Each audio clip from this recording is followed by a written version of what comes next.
What's going on, my Night God people? First off, happy Thanksgiving. I hope you all enjoy. During this time, try to be stress-free, leave everything at work, and any problems you have, get it out of your mind, at least for today. Enjoy your food, but most importantly, enjoy your family.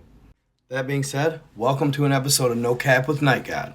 Because once again, I brought you that fire straight from the underground. Again, I'm going to be posting on this channel 3 to 5 times a week. And the off nights that I don't post, I'm going to go live. I'm going to try my best to start at 11 p.m., but at the latest, I'll go at 12 a.m. I mean, my channel is Night God, right? I bring you interesting content from all over the spectrum, from conspiracy theories about mythological sea creatures to Bigfoot, to giants and ancient aliens.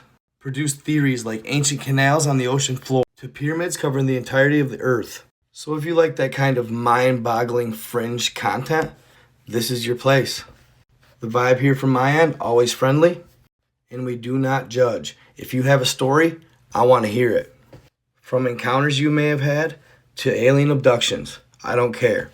Because at the end of the day on this channel, it's nothing but love and light. We take everybody's personal experiences and witness accounts very seriously. So if you have a story that you're afraid to share because you think you'll be judged, this is the channel to share it on. You can share it with me personally, and if you give me permission and I like the story, I'll share your story. So quit wasting time, hit that notification bell, hit that like button, subscribe my channel, don't miss out.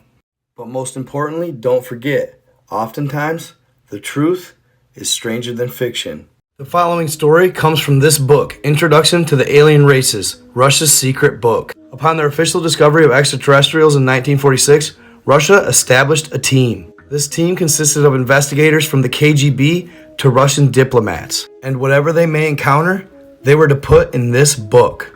This book of alien races is both an instruction manual and a source of information to be used for now and in the future until the day it will be needed no more. Learn from it, add to it. Says you are forbidden of showing this book to anyone, talking about the book to anyone, talking about or revealing your investigative activities to anyone, drinking alcohol on and off duty, consuming drugs on and off duty, helping alien races no matter the situation or request, choosing sides when physically amongst different alien races or during investigation, and of engaging in sexual activities with any of the members of the alien race. So they made it pretty clear as to what they wanted. This could be comparable to Project Blue Book in the U.S. Air Force back in the 50s. The contents of this book, mind-blowing. The first account of an alien encounter referenced in this book had me hooked. I couldn't put it down. Warning, discretion advised. In 1924, near Yekaterinslav, Ukraine, the 3 daughters of a Russian captain named Andreyachuk simply vanished. The captain was of Russian descent and very little was known about him, except for that he traveled a lot. A neighboring farmer said that one late night, early morning, as he was beginning his chores, he saw the captain's daughters walking into the woods about 2 hours before sunrise. Thinking it odd as he had never seen them do this before, the concerned farmer followed them into the woods. He would follow them at a distance, and after walking about 30 minutes or so, he described seeing purple and red lights and a mist through the trees. He got closer and saw all 3 of the captain's daughters entering what he described as a windmill-like plane. He also described seeing 5 creatures as small as the children, but with much older faces. They escorted the girls onto the ship, then closed the hatch and took off into the sky. It ascended at a rate that seemed to be extra slow, until finally he said the ship disappeared among the stars. According to the farmer, he then ran back to the captain's house to inform him of what happened. This is said to be an authentic picture of the captain's farmhouse. He arrived at the homestead and began frantically knocking on the door, but no one answered. So eventually he let himself in. He found the captain and his wife lifeless on their bed. Their faces, he explained, were peaceful, as if they had passed in their sleep. He'd find all their animals, 3 dogs, 1 horse, and 2 goats, deceased as well. On the kitchen table, there was a letter or a note, not signed, but they believed the handwriting matched one of the daughters, Sophia. The note read, "We are going to school in the moon with our friends." It's unverified, but it's believed this picture is of Sophia. The 3 daughters were never heard from or seen again. So what's the history behind this Russian alien races book? In 2004, the guy who was writing all this and putting it all together became friends with a Ukrainian guy called Petro that he met completely randomly at a bar by the beach. At this time, our narrator was on holiday and Petro actually just lived in the area. Well, they hit it off, they became really good friends, and they started hanging out with each other's families. In 2008, Petro asked our guy if he would go on vacation with him, back to his hometown. He wanted to go just south of Spain to visit his brother in jail, and if he had time, he wanted to go visit his father in Portugal. And though he now resided in Portugal, his father used to be a diplomat for Ukraine. He just moved to Portugal upon retirement. And so they went. They visited his brother and his father. And while they were at his friend Petro's father's home, the father asked him and Petro if they would help him move some boxes out of a room so he could make it a guest bedroom. Like, follow, subscribe. So he and Petro agreed, thinking it couldn't really be that bad. They walk in there and there's 58 boxes full of documents. They kind of looked at each other and begin working. But of course, as they're moving boxes around, they're checking out the documents, Petro's translating them, and they realize just how cool these documents are. Most of the information is top secret, some of it probably never shared. So they end up asking Petro's father if they can have it. He says yes. They rent a van and they load it up with the boxes, take them home. For the next year or so, every weekend him and Petro would organize these boxes. They would find all kinds of intriguing top secret information. Then one day, they would stumble upon this, the top secret Russian alien races book. The copy would look almost brand new, so they questioned the authenticity until they found a cover that was dated 1951. See, Petro's father had been keeping it updated and renewing it. His friends would send him the information, and he would keep the text all up to date. About a year after finding it, Petro calls his father and asks him about it, and he fills them in. He said he had received the book years before from one of his diplomat friends and had been updating it till recently with information from a number of different sources. They would either call him, email him, or send it in the mail, or they'd just meet up to talk about old times. To this day, he gets regular updates and passes them on to our narrator. Apparently, throughout the book, some of the illustrations are some that we've seen in movies or video games today.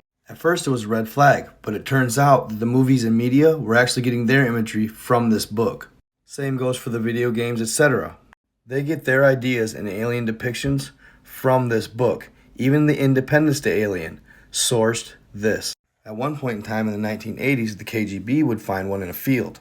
Apparently, they had friends in the media, so they sold a lot of the content to them.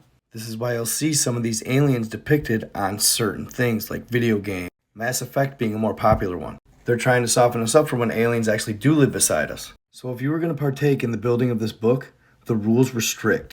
Russian equivalent to CIA agents were told that if they lose it, they could get their immediate family killed. Only speak about it to your superior in charge. Rules when with humans.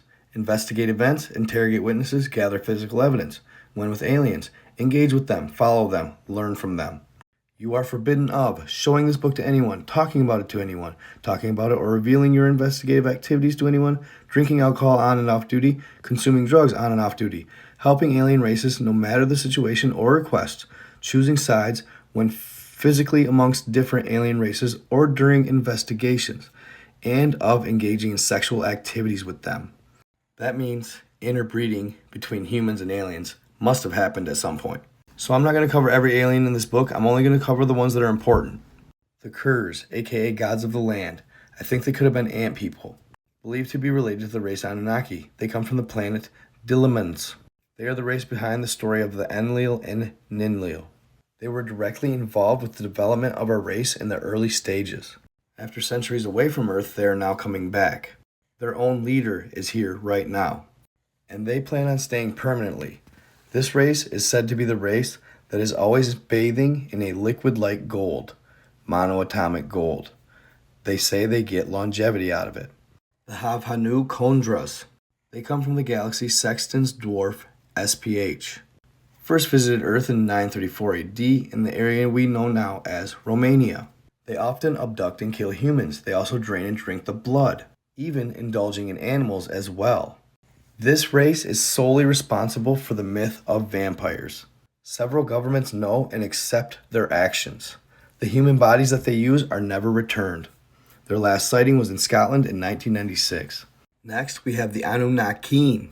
This is the only time I've ever seen it spelt like that. Annunaki, aka Annunaki. They come from planet Nibiru, and their planet is part of the same solar system as ours. But contrary to the popular belief that their orbit is every 3,500 years, it's actually every 4,000.